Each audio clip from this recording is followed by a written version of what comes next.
Hello and welcome back to the channel. Thank you for joining me in another of my interviews. Now, you may remember, of course you remember, you know there's this master plan to bring in 15-minute cities, low traffic neighbourhoods.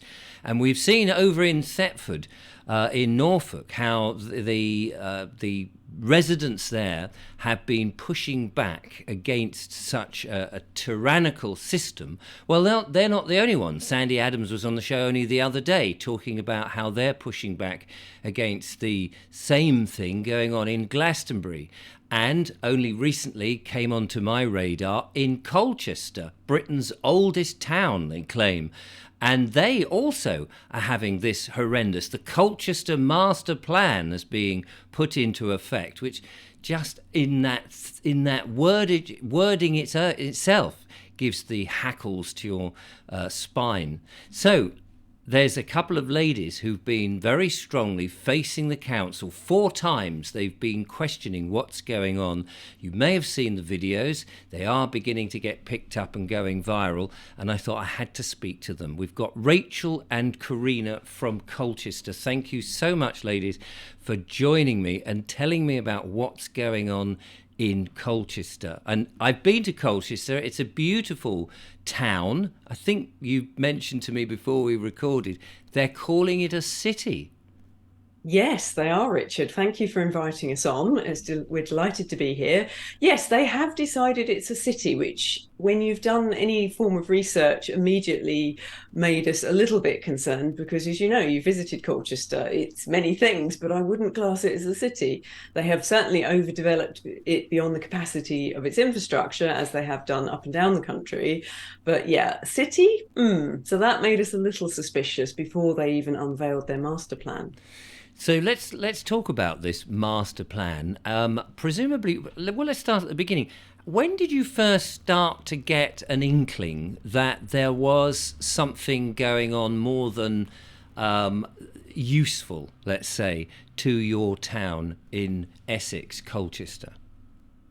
I would say we were a little bit late off the mark, actually. A friend sent me a screenshot of something the council were putting forward. Was it something about going carless by 2030? Anyway, it just sort of, the alarm bells were ringing that that sounds like it's going to be a 15-minute city jobby. So we went along to the first meeting of the environment and sustainability panel, because it was in that one that they were putting it forward, just to find out what's going on and was it likely to be a 15-minute city. And did you pose them the question?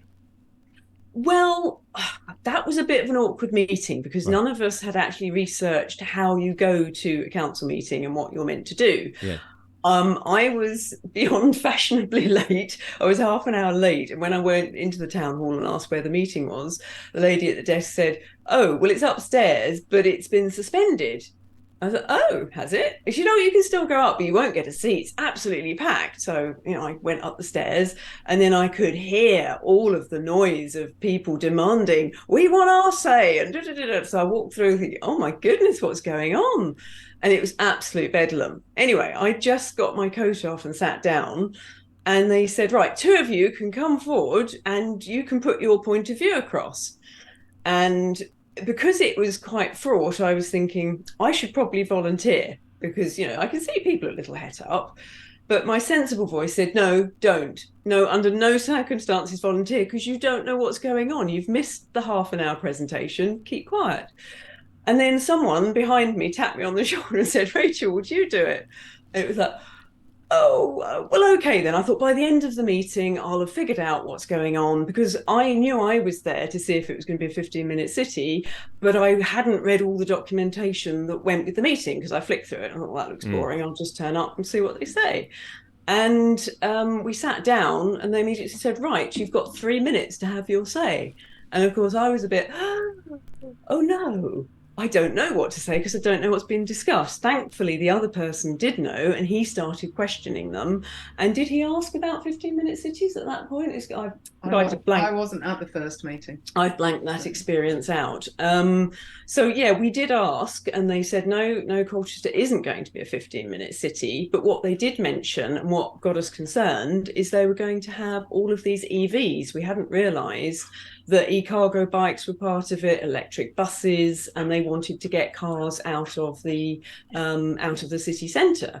So that was what spurred us on, because we'd all seen so many of the videos on how dangerous EVs are, and we thought, oh gosh, they won't have seen all of these. So that's what spurred us to we sort of forgot about 15-minute city and needed to go ahead and tell them, look, these EVs that you're wanting to spend millions on, they're really not a good idea. So do you think the council, the town, it's the town council, isn't it? Yes. Do you think that they really know anything about the bigger, wider picture, that this is a global phenomenon and not just, an idea for England or even for Essex, and it's just a sort of, a nice environmental thing, we're doing our bit to save the planet type thing? Well, they do call themselves a city council now. Right, but, I beg your pardon. Yes, I better stick with the city. Yes. But yeah, I don't think they do know. I think I've watched probably quite a few hours. Sorry, I've got a dog that's deciding she's joining us. Excellent. I've watched probably nearly 100 hours of their meetings, and what I have seen is people that are really good, trying to do their best for Colchester. I think they are genuinely trying to do their absolute best in a system that is difficult. So that, I think, they genuinely don't know. Maybe some do, but the majority don't. So they've sort of, like so many people, have sort of swallowed the line that man-made global warming is such a horrific thing that actually we've all got to do something. We've all got to sort of pull in our belts, and these proposals that have come down from government, I suppose, or the WEF and all these other organisations, that's what they really feel is a sensible solution to this so-called problem. Yes, and also they are being steered by council officers, and the council officers have the job title of climate emergency officer. Oh, right. So obviously they are a little bit biased as to the climate being man-made. Perhaps we should suggest they change their job title to environment and sustainability officer instead, and then they might be able to have a more open-minded view. Climate, no problem, Richard, here. If I may just say, yes, I didn't go to the first meeting, but when I went to the second meeting, Rachel did her talk and Cheryl did a talk on EV fires. And actually, it was one of the speakers who was discussing about this raised level of awareness that we need to be having. And it was the cognitive dissonance that was displayed by the climate emergency officer when invited to look at other information that might change his perspective. You could see his mind was closed to that. So I was like, wow, we've got to talk to these people about, mind control and perspective and opinions based on, someone else's perceived reality. Yes, absolutely. So they were just so closed off to the whole concept. Well, I think, because what we haven't ascertained yet is the funding that they're getting, because they're obviously getting a lot of grants to do all this. So like most councils, they do have a lot of debt, and then you've got the government coming along with big pots of money and say, you do this, this and this, and some of the stuff will certainly improve the city. But there's always a price to pay. If they do this, they've got to do that. And that's the bit we're trying to work through now and make them look at, actually, it's a really bad idea to do this because, one, you're going to be personally liable if these fires, and it's not a matter of if more, is when. We've seen so many of these EV fires online, which we're guessing they won't have seen. I'm not really on Facebook or Twitter or any of those things. I just go in very briefly if I have to. But I haven't seen, on my brief flying visits, I haven't seen all these EV fires that you see on alternative social media platforms like Telegram. We could sit them down for a week and show them all of the EV fires. And I think most people haven't a clue on it either. Yeah. So you did your first meeting, and then you got your 3 minutes, and you sort of staggered through there, and your colleague there you mentioned was asking lots of questions, and presumably you felt like you were not getting very far.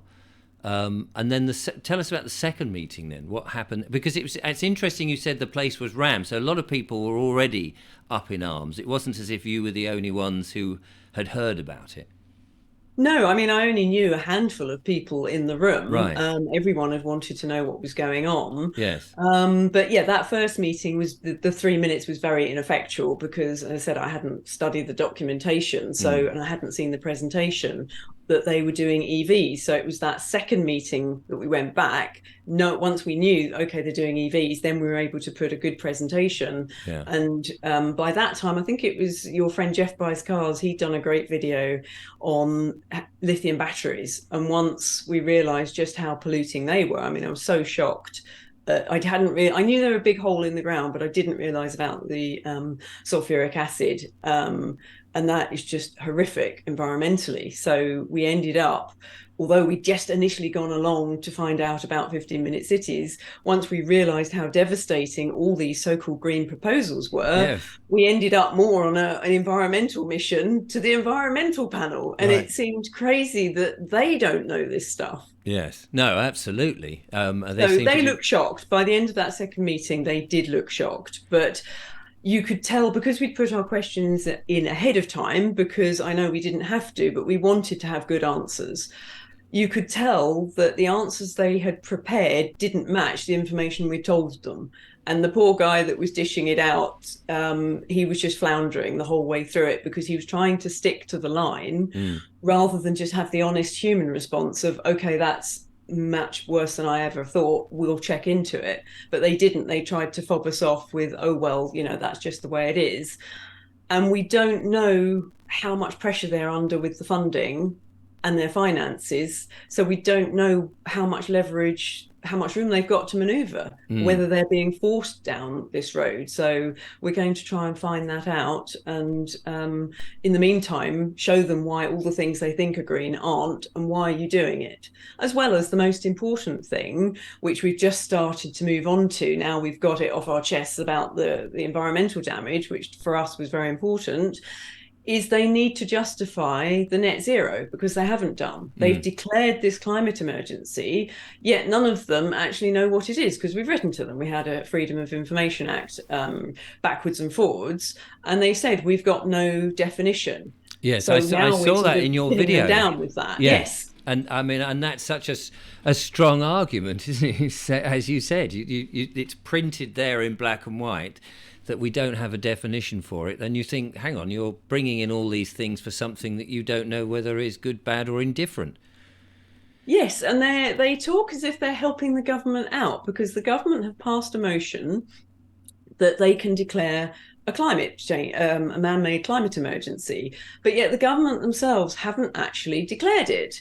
So it's like they've loaded the gun and handed it to all the local councils and say, there you go fire it at the public, good luck, see how you get on, because perhaps the government people would challenge it. Yes. Whereas so far over 300 councils have adopted this climate emergency, or have declared a climate emergency. And of course, I can't imagine any of them have the qualifications to make that declaration, let alone information to back it up. So that is what we're doing at the moment. We're going backwards and forwards saying, well, could you provide us with the evidence? Because the first thing they do is quote the IPCC, the Intergovernmental Panel for Climate Change, I believe that's right. Yeah. Something similar. And they're saying, oh, you've got to make sure temperature doesn't increase by 1.5 degrees. Is that okay? But where's your proof of that? And where's your proof that the 97% of CO2 that isn't man-made, where's your proof that the 3 to 4% that we're responsible for, can you prove categorically that that is what's causing the temperature to rise and not the 96, 97% that isn't? And also, while you're at it, could you prove that CO2 actually affects the temperature anyway? So there's lots of angles to come at it. But, we're not climate experts. So we can argue backwards and forwards all day long, as people do online all the time. But what is the point of that when none of us are qualified in this? What we want is, instead of everyone regurgitating things they've read off the internet, is they have made the claim there's a man-made climate change, so prove it to the degree you would have to in a court of law. Right, and because you've got the king setting off the ridiculous countdown clock, which is a complete farce in its own Bless him. Yes, bless him. With Sadiq Khan, and that, we're going to get this down to 1.5 by 2030, and in many ways, you feel that there's so much propaganda to say, but nobody is saying you're saying it, but nobody's giving you the proof to say, well, here it is. Here is the categoric thing, and this is why we've got to do this stuff. It's all sort of, don't you know? Surely you've heard, Greta's told us. And it's like, but that's not enough. That's not enough to change the ways that we do things and put people's lives to misery. So are they in Colchester moving forward with any of the stuff that you see in say, like Oxford, where they're building or putting up cameras and things like that, or the big flower pots to sort of stop people from travelling? Yes, I mean, we are getting some big ugly cameras that've got the 360 on them, and the excuse is that there is a knife problem in Colchester, that there is crime. So there is. We haven't got any of the Eulers style types ones yet, but who knows? There is some street furniture, because we have Sir Bob Russell come in every now and then, and he really kicks them up the backside. He does a wonderful job of coming in nearly every week to tell them, you've wasted £40,000 on a flag or street furniture or whatever, and he really holds them to task in the cabinet meetings and various other meetings that we haven't gone to yet. So yeah, things are beginning to appear, and I know they want to make certain parts of Colchester that you can't drive down. So it's all coming, and we have actually had councillors turn around and say, we are categorically not going to become a 15-minute city. We're not going to lock you in your homes. Actually, I did a video response to that particular councillor, walking him through, you might not think you're building a 15-minute city, but you are, and here's why we're concerned. So that they understand that we haven't just, picked up some random information online and are confused by things. Yes. So they're doing it, but I think most of the councillors are not aware of what it is they're doing. Would you say that's a fair assumption? Yeah. No, we said beforehand, I used to do entertaining, juggling, unicycling and things like that, and I used to go to all sorts of places, be booked in by agents, and one of the places was Colchester, and you drive in, and it's a very beautiful historic city now, with its beautiful castle, and all the lovely timber framed and higgledy-piggledy Georgian, and that wonderful long high street that you've got. And when all of this 15-minute city or low traffic neighbourhood stuff comes in, you think, but isn't it already? Isn't that the sort of nature of towns, that they have pretty much everything you need within the town? Isn't that how towns evolve? So that you've got your doctor's surgery, you've got your food outlets, you've got your amenities, you've got your bit of history with the castle and the park around it, and you've got slides and swings and all those things you want. What I struggle with is this 15-minute city where you can walk to places and have everything. It's not as if every time you want to go to a dentist, you've got to go 250 miles, the other side of the county. Or have I misunderstood what normal towns are anyway? Well, the problem with Colchester is they've done so much overdevelopment, and they've put in no park zones and all sorts of stuff, that they've sort of started to kill the town, or city if they want to call it that. Right. We've lost nearly every single department store now, and I think the last one is Phoenix going. I think it is. So, how can you have a city without a single department store? Right. Now, some of it is economic. Debenhams went for other reasons, but M&S have fled. It's losing. The people I know, I'm just on the outskirts of Colchester, and everybody I know, particularly my parents, just say, I hate Colchester, I'm not going in it. They will drive I will as well, 20 minutes to go somewhere else when we live 10 minutes from Colchester because we hate it. Right. It hasn't got the shops that it used to have. So they are doing the opposite. And heaven help us if they decide to lock us in it, because there's nothing you'd want to come here for in the first place. Now, that might be being unfair we do have a few independent retailers still, but it's not the town I remember as a child. I used to look forward to coming into Colchester. It was the highlight of the weekend. Okay, it was small, but at least it had proper shops then. We had everything. So we're losing that. We're nowhere as good as we used to be. So I think them having large pedestrianised areas, I don't think that's going to help. They keep saying we're not penalising car users, we're giving people other choices. And you think, you are. We can't drive into town. You are penalising car users. Yes. And I mean, as I said, I haven't been there for at least, well, I don't know, 15, maybe 20 years ago. So I haven't seen what's happened in Colchester, but I know from where I live the amount of shutting down of places and big department stores. We've had the same in Worthing where I am. They've all gone, they've collapsed, they've lost money, and then all these housing developments around, and in order to find somewhere to go, you are having to go into your car. And the irony there is then, if the councils wanted a city in which you had all these amenities in, why have they basically pushed them all out with their previous planning? And if they've failed at that, what makes anybody think that this new idea is going to be any better? Well, that we probably can answer. What I think happens is that they get government funding and government directive, don't they, to do certain things. Like the government have told them they've got to put X number of houses in. That's why it's been developed like this. I don't think any of the councillors left to their own devices would have done it. And that's what people don't realise, that they are steered the whole time by the government. They put pressure on. They've got sort of, not deadlines, what's the word I'm looking for? Amounts they've got to reach. Targets, that's the word. Yes, thank you. They've got targets they've got to reach. And I don't know if they're financially penalised for not reaching them, or incentivised. I don't know quite which way it works.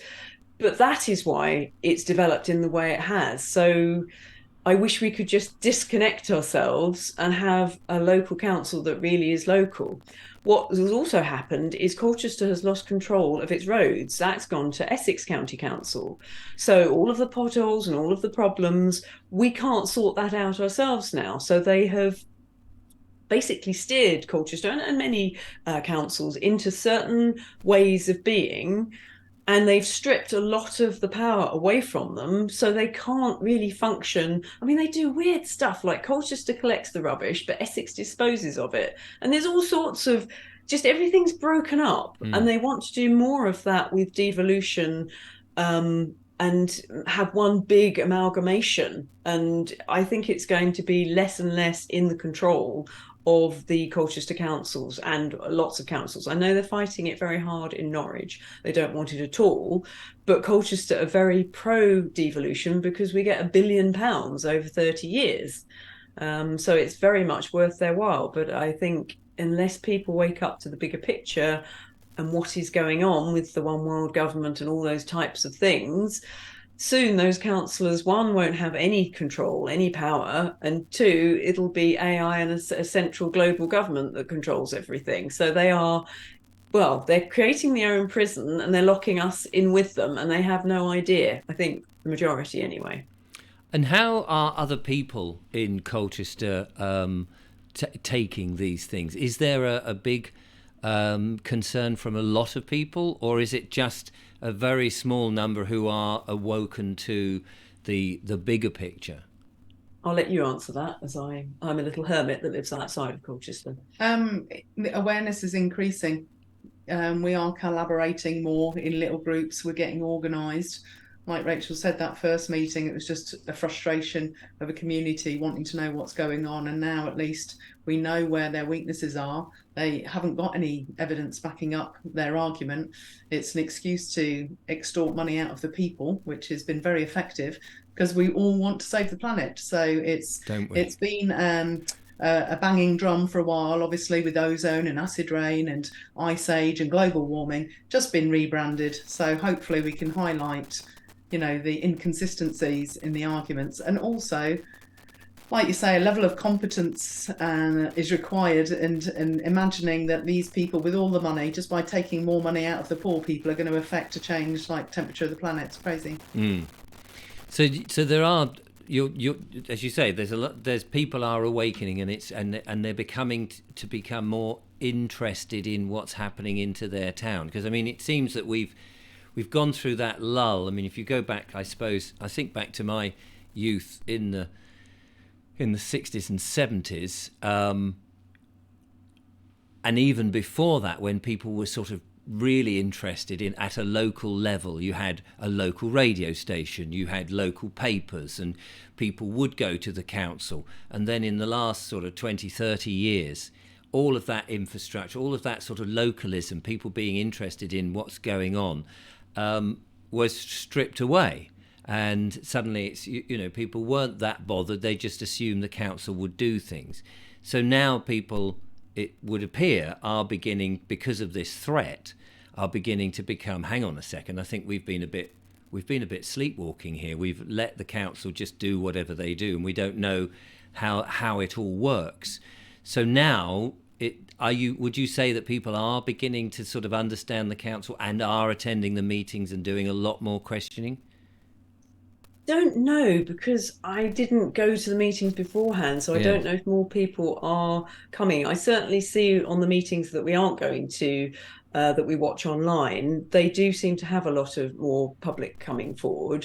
But people seem to step up when it's something that affects them directly, like with the solar panel farms they're putting in. They want to do weird stuff with Crouch Street and close off one of the underground walkways, which means more traffic goes across the road, which means it stops all the traffic and more congestion.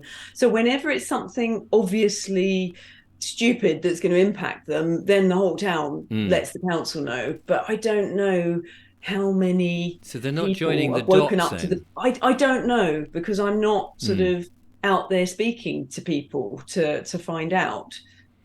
Right. We've got an eclectic collection of people. So we do have people who are still going out twice a week with yellow boards informing, and we know from the number of beeps that they're getting and the less frequent verbal abuse that the tide is changing slowly the other way. I think so. Yeah. So where are you now then with the council? Oh, well, I've got to go back and say something else. I watched their meeting on Tuesday about the scanning, and I'll have to have a consultation with my script writers on how we're going to present that. But I definitely feel that there's more to be said around there. And also the 5G, that's, in my mind for the next environment and sustainability panel. We've got groups within the community that are researching the details, and obviously there's a lot of information out there, so you just need to go out and look. I think the biggest barrier is people thinking that there isn't a need, this misplaced trust we've had in the government and media to have our best interests at heart, and that's fallen rather flat on its face for me in the last 3 years, and I have a very different view than I used to have. We're going to be doing what we can to inform people about the dangers that are hidden around the corner. And also get meetings with the council, because the 3-minute thing is just nightmarish to get everything you want to say into that. It's impossible.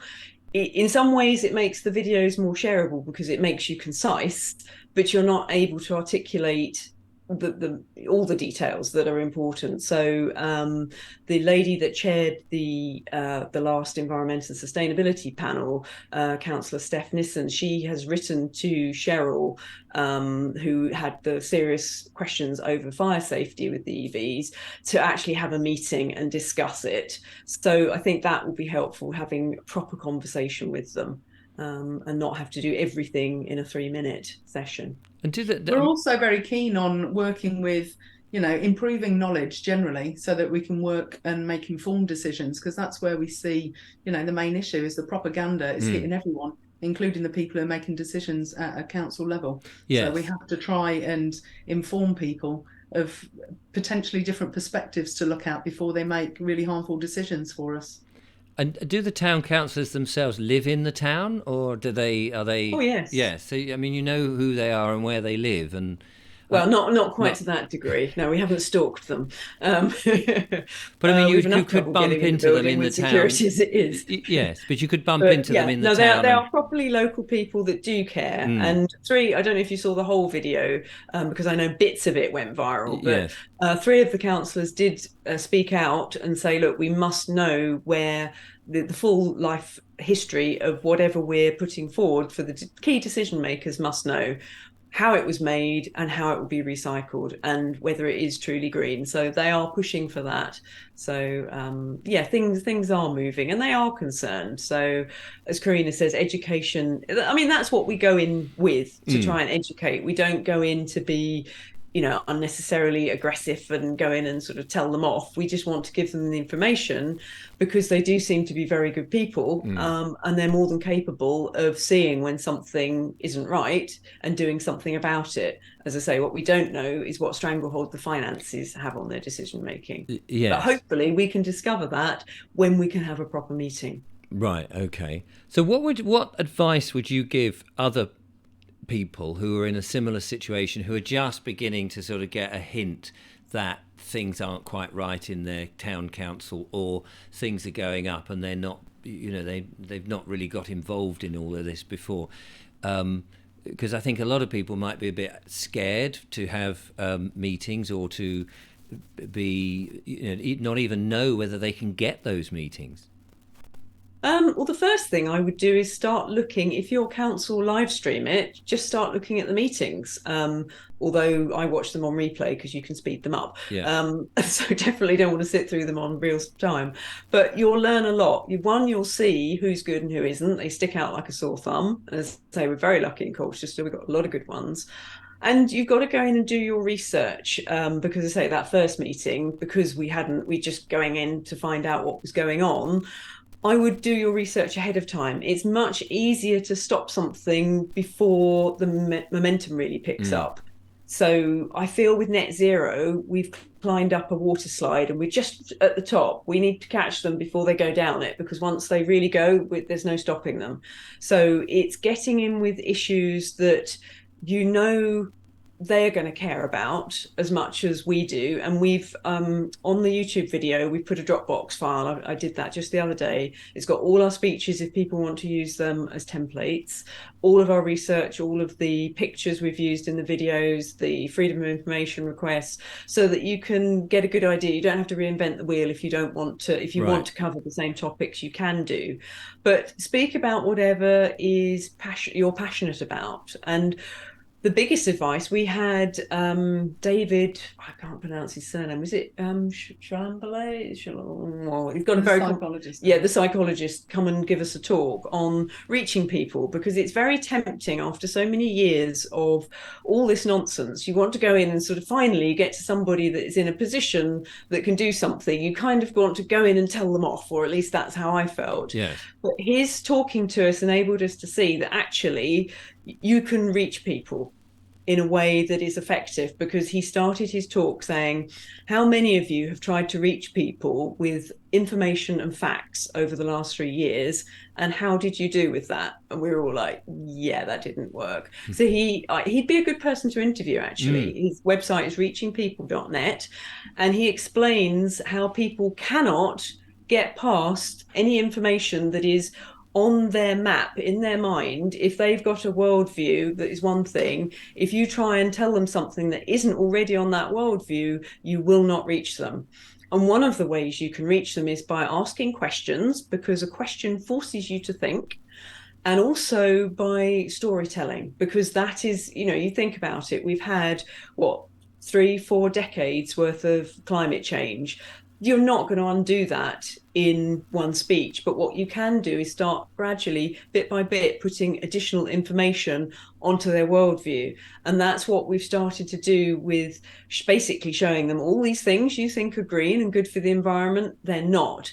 So that starts to destabilize we're doing good a little bit. And then you just keep going back and back with a little bit more information in a way that isn't confrontational. And that is the most important point. I've watched videos where people have gone in on the offensive. They are confrontational, and people immediately shut down.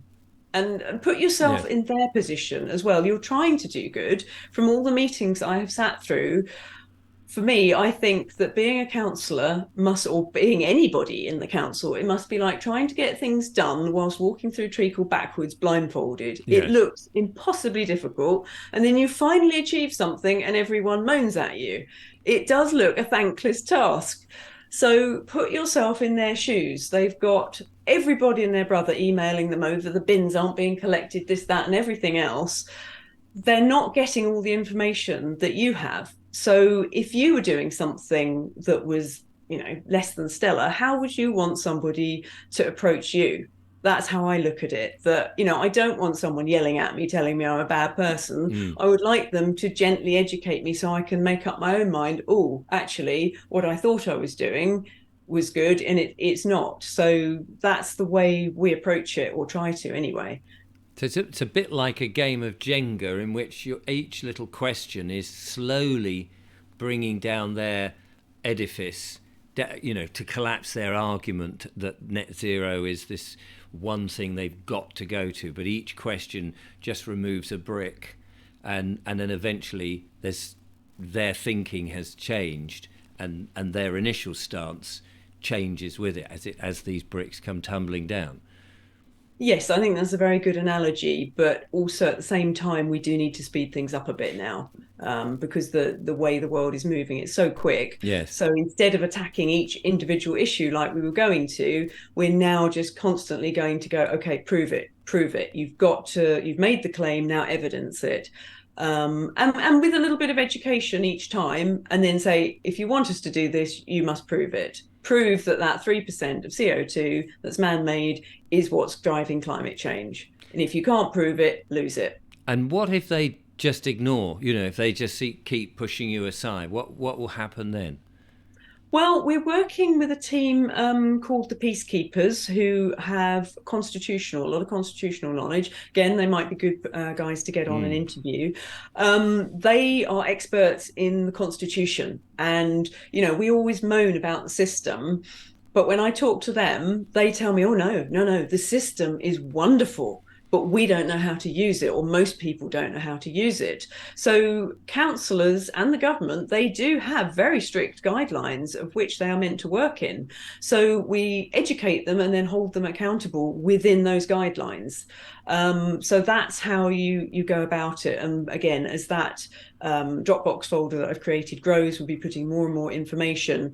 You'll notice that last speech that Carinna and I did, there was a lot more, and it got edited out of the bits that went viral, but we're holding them to account, reminding them of their duties as councillors. So the system does work for us if you know how the system works. Right. And that's what we're learning, and that's what we're having to educate the councillors as well, because a lot of them have no idea that they can be held personally liable. Now that we've been and warned them those EVs are dangerous, they are personally liable if they push ahead with it. And that constantly reminding them of that. And if we have to serve them a notice of liability, or if there is, and I hope there is never a bad fire and someone's injured in Colchester, but if there is, we'll be straight in there. And it only takes, I would think, one councillor or one council to be in court for harming the public, and I think their views on EVs will change dramatically. It will happen overnight. So you've only got to make an example of one.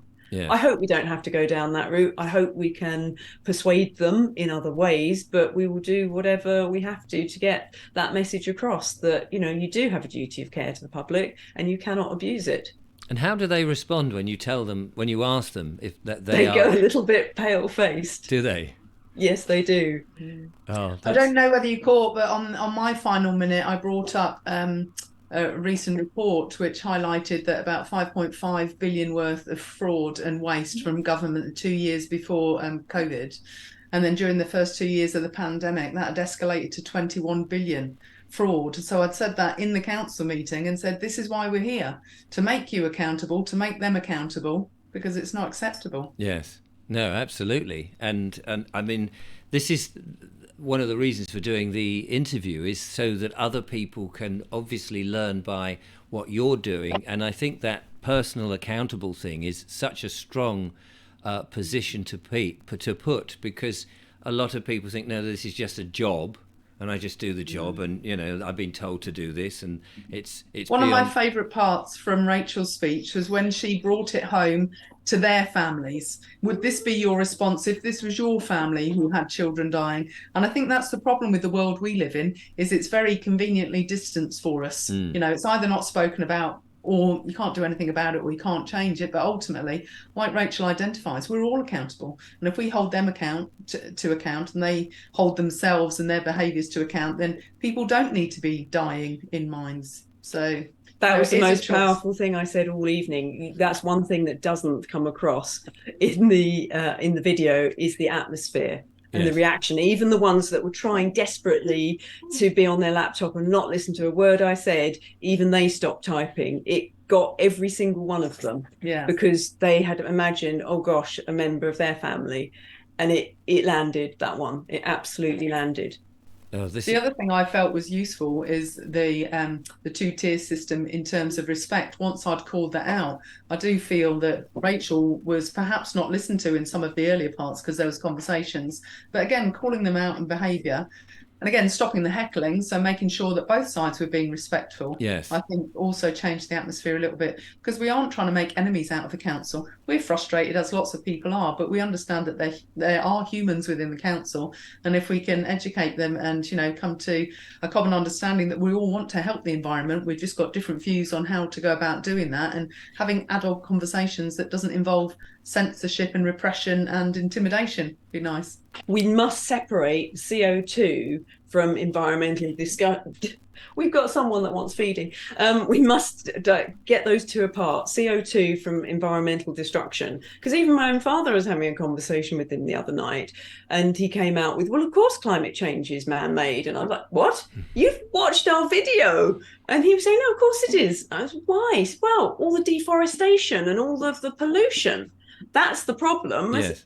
How is that linked to CO2? So it's been very tightly meshed together, and it's separating that out, that there's looking after the environment doesn't necessarily have anything to do with CO2. And they've done such a wonderful job over the last few decades of getting people educated that you don't want to harm the environment, and then linking it together almost inseparably with CO2. Yes. And that is something we need to work on. If my own father thinks that CO2 is part of the problem, then we definitely have some more work to do. Absolutely. It's interesting because they talk about man-made climate change, and I'm like, yeah, prove it. And then I'm thinking, well, how many patents have they got on geoengineering and weather modification? It could well be man-made, but we'd like to see all the details rather than just going off on their agenda. Yes, I'm not sure Colchester Council is ready for geoengineering yet. We'll work into that slowly.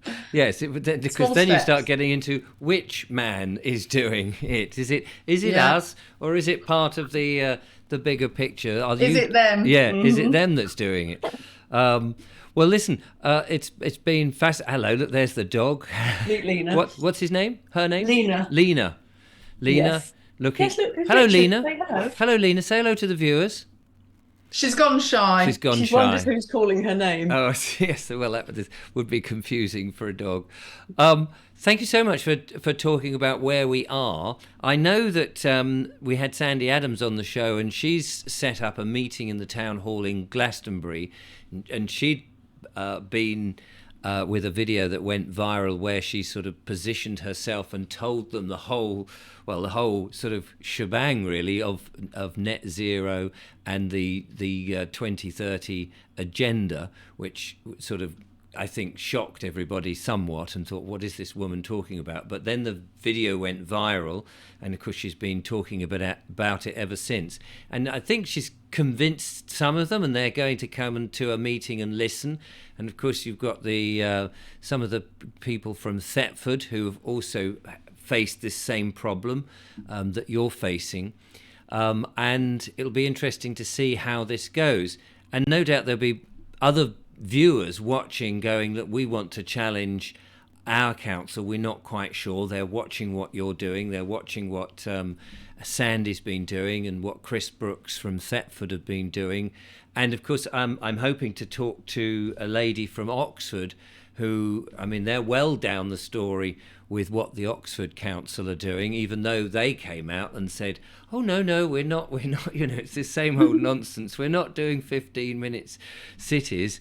And yet people have been very well. I mean, I don't know the ins and outs of it, but I heard that people have died because they've had to go round the ring road instead of across the city like they used to be able to do to get to the hospital or to get to certain appointments and things. And so I'm hoping to talk to them. But hopefully this public awareness of what is going on, which will slowly wake so many more people up and say, actually, we've got to get a handle of this. So I think you're going to this Glastonbury meeting.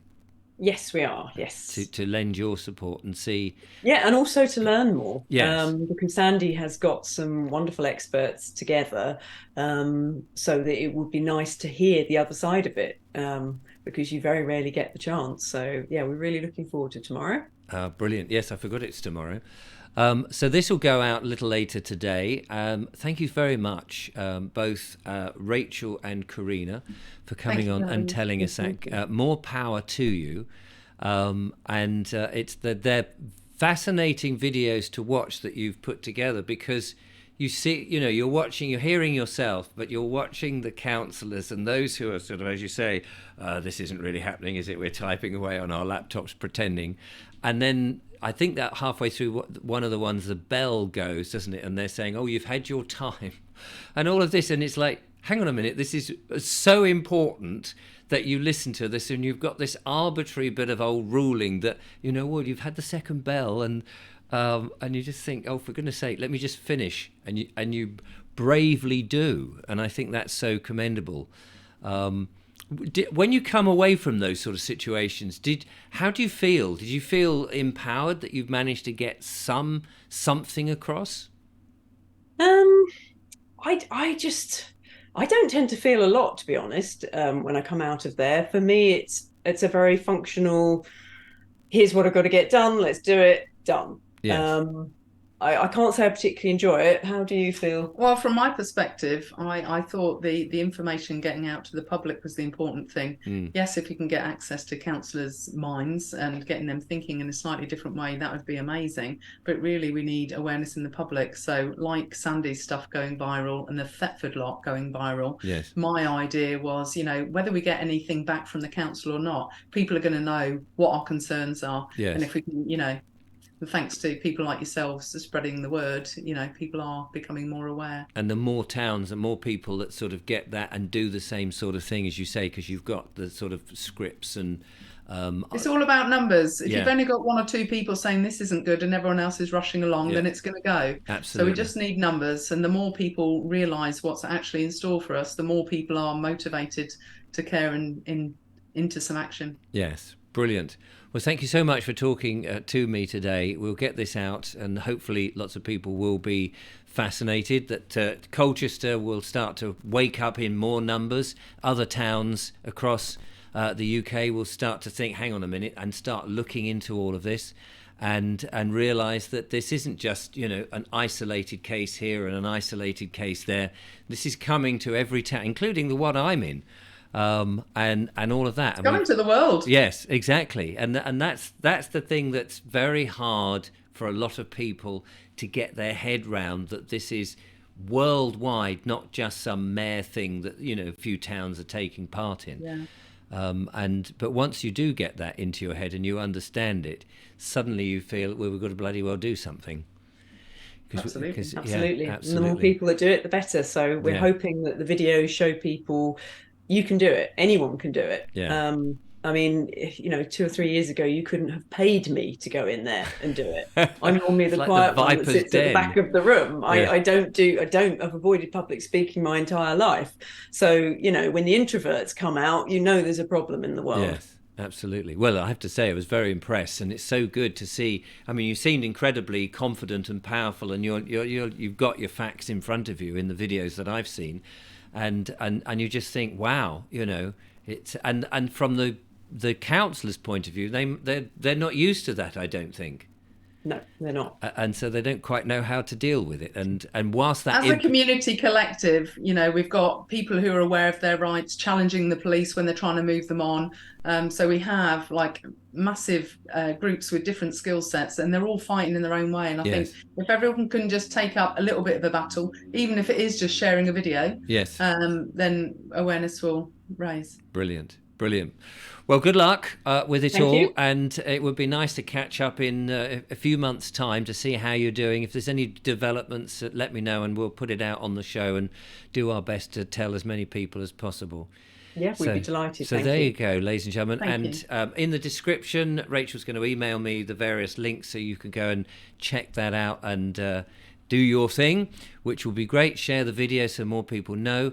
But I would definitely advise watching Rachel's 15-minute city. It isn't a council-based one, but every time I watch that, I smile. It's beautiful. Brilliant. It has a little bit. I respond to something they've said in the council. So brilliant. Yeah, well, send me all the links and I'll just put them in the description. It would be fantastic. So there we go. I'll be back with more monologues and more interviews with fantastic and wonderful people doing incredible things in these weird times that we're in. But for the moment, from Rachel, Carinna and myself, thanks for watching and goodbye.